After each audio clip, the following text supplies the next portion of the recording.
अल्लामा इकबाल ने अपनी उम्मत के अंदर यही महसूस किया था कि इस उम्मत के दरिया में, समुंदर में तूफान नहीं है। और दुआ की खुदावन तबारक व तआला से कि खुदा तुझे किसी तूफान से आशना कर दे।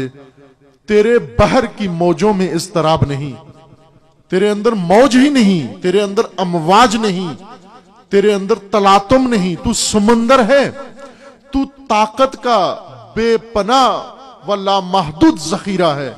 लेकिन इस वक्त हशरे तेरे साथ खेल रहे हैं, हशरे तेरे अंदर डुबकियां ले रहे हैं, वो तेरे अंदर तैर के और तफरी कर रहे हैं, कश्तियां तेरे ऊपर चल रही हैं और बुज़दिल तरीन लोग भी आकर तेरे पानी से अपने आप को तर कर रहे हैं।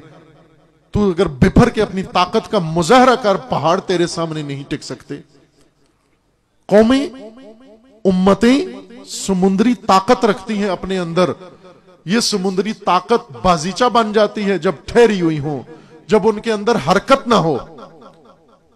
सैयद शुहदा के जमाने में उम्मत इस्लाम थी और बड़ी उम्मत थी, वसी उम्मत थी, लेकिन ठहरी हुई, जामिद, साकित, सोई हुई, गाफिल, जिसको लोरियां सुनाकर सुला दिया गया था, जिसको छाछ पिला के सुला दिया गया था, जिसे ऐसा दीन पढ़ाया गया था कि वो दीन, उस दीन ने, उस मजहब ने उस कौम से हरकत छीन ली थी।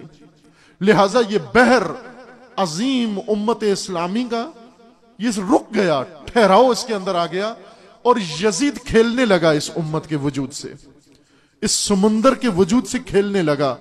फासिक व फाजिर इसमें तफरी करने लगे। उन्होंने इस्लाम व मुसलमान व उम्मत को बाजीचा बना लिया अपनी ख्वाहिशात व अपनी हवस का। यहां पर इस ठहराव को तोड़ना जरूरी था, इसके अंदर तलातुम पैदा करना जरूरी था, इसके अंदर मौज ईजाद करना जरूरी था, इसके अंदर लहर पैदा करना जरूरी थी। सैयद शुहदा अलैहिस्सलाम ने उस ठहरे समुंदर के अंदर बाज़ औक़ात को कनकरी फेंकी जाती है और मौज ईजाद होती है, बाज़ औक़ात कोई और चीज समुंदर के अंदर डाली जाती है और तूफान पैदा होता है। लेकिन बाज़ औक़ात इंसान को खुद कूदना पड़ता है उस समुंदर के अंदर ताकि इसके अंदर तूफान पैदा हो जाए, इसके अंदर मौज पैदा हो जाए, ऐसी ताकतवर मौज जो इस खसो खाशाक को, यजीदियत को, जुल्म को, सितम को, इस नारवा व तागूती निजाम को अपने साथ बहा के ले जाए, इसको तहस नहस कर जाए। सैयद शुहदा ने यूं नहीं कि वहीं करबला में उन चंद साथियों के साथ वहीं सब फैसला करना था।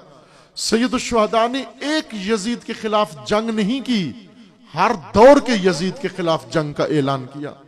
सैयद शुहदा ने एक उम्मत को हिलाने की कोशिश नहीं की, कयामत तक आने वाली नस्लों को हरकत देने के लिए सैयद शुहदा ने यह इकदाम किया।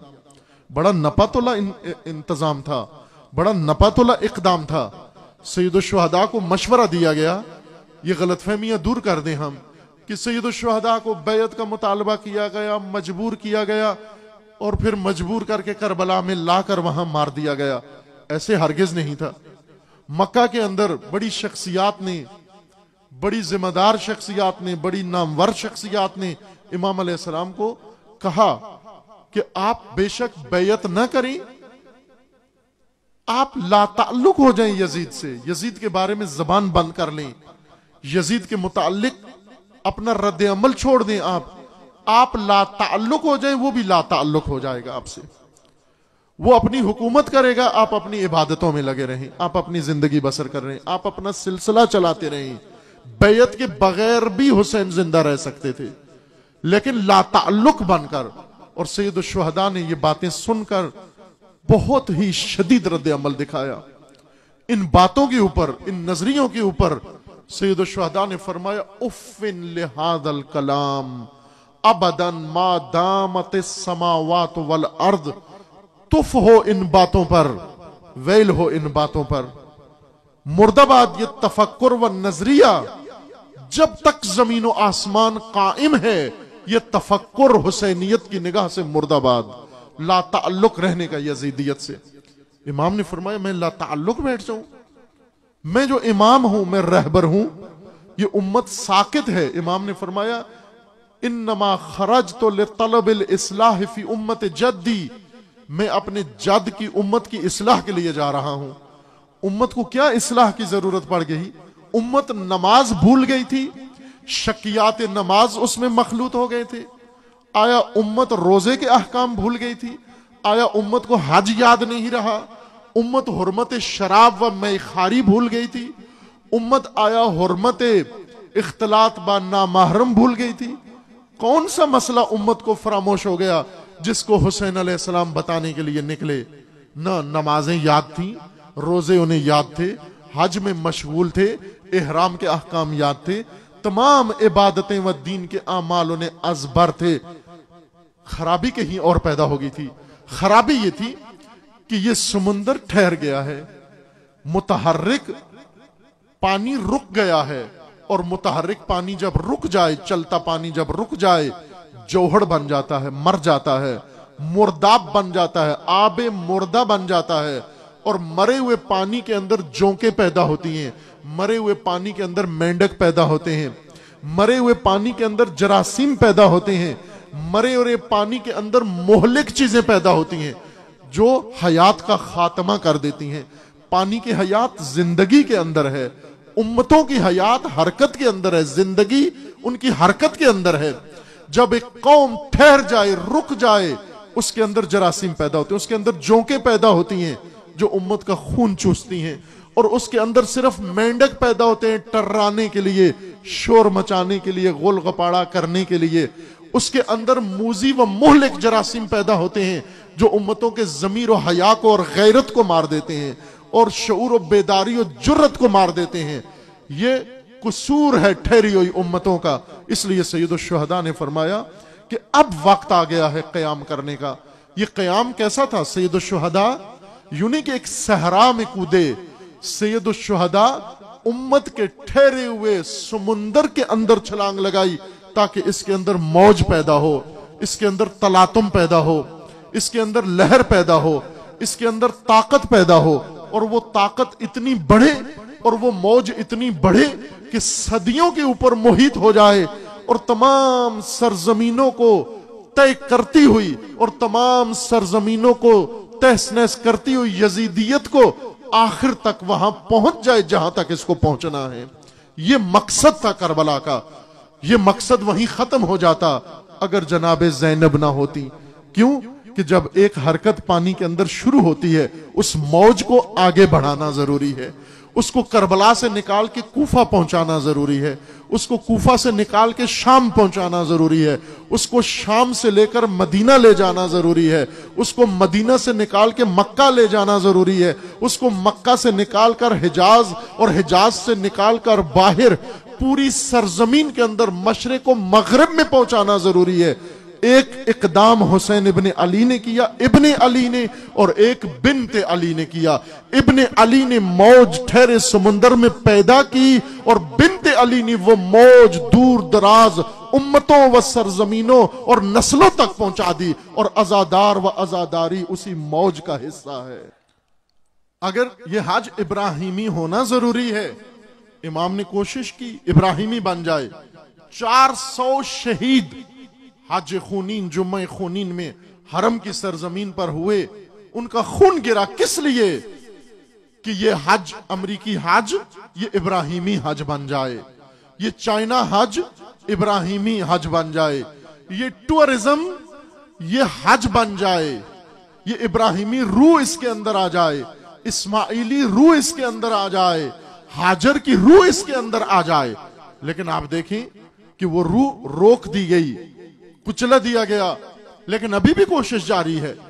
हज इब्राहिमी होना जरूरी है, वह अजादारी का ज़ैनबी होना जरूरी है।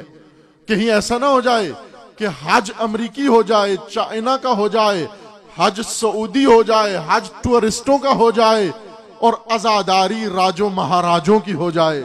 अजादारी फकत किसी सरजमीन की रस्म बन जाए और आबाई सिलसिला बन जाए, और खतीबों और जाकिरों की फीसों की अमाजगाह बन जाए, और खुराफात का मरकज बन जाए। ना अजीज मन, ये पाक तरीन सिलसिला है जो पाक तरीन हस्ती ने शुरू किया है, और पाक रहेगा तो अपना असर दिखाएगा।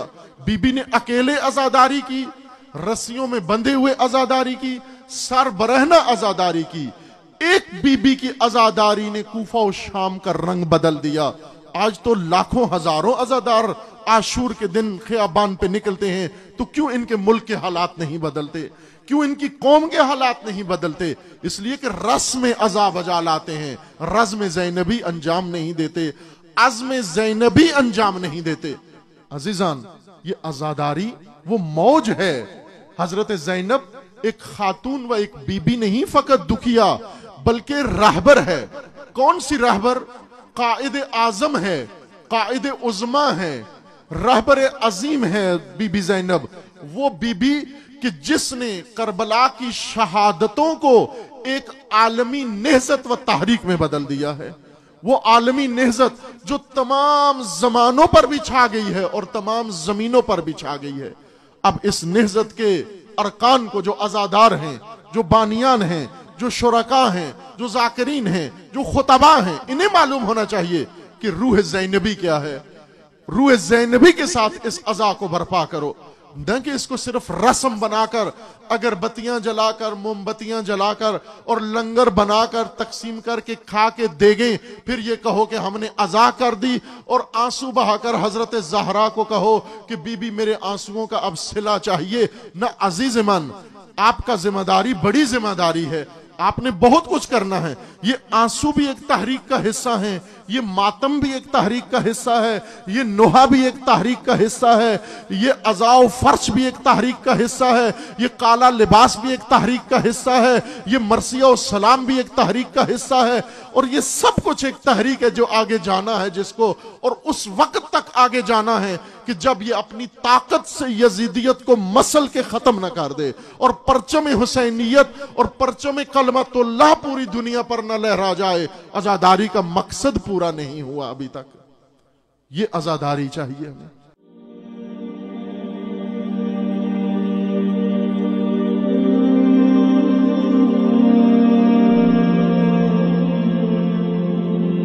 बंदगाने खुदा, आपको